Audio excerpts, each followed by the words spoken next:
नमस्कार सर्वांना। देवळातील मूर्तीला नैवेद्य, वस्त्र, अलंकार, वेळेवर भोजन हे सगळं खरंच लागते का?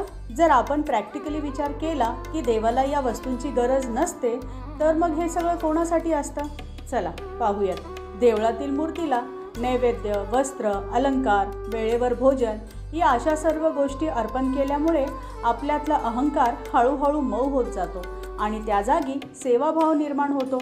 जेव्हा आपण म्हणतो देवा हे सर्व काही माझं नाही, तुझंच आहे, तेव्हा आपण प्रत्यक्षात स्वतःच्या मालकी भावातून थोडं बाहेर पडत असतो।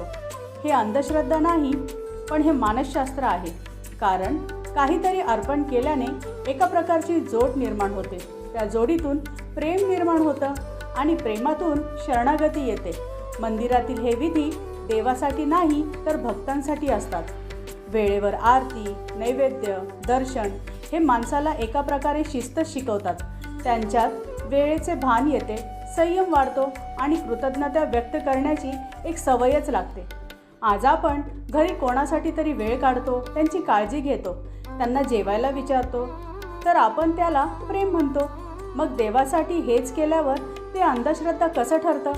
फरक इतकाच आहे, देवांसाठी केलेल्या या सर्व क्रिया आपल्याला सतत बदलत असतात आणि आपल्याला जीवन जगण्यासाठी शिस्तप्रिय बनवतात। हे आपल्यापैकी काही लोकांच्या लक्षातच येत नाही आणि त्यामुळे या अशा सर्व विधींना अनेक जण अंधश्रद्धेचं नाव देतात।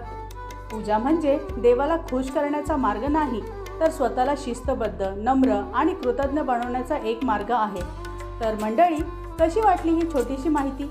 आवडली असेल तर एक लाईक नक्की करा आणि माझ्या चॅनलवर नवीन असाल तर जाता जाता माझं चॅनल नक्की सबस्क्राईब करा।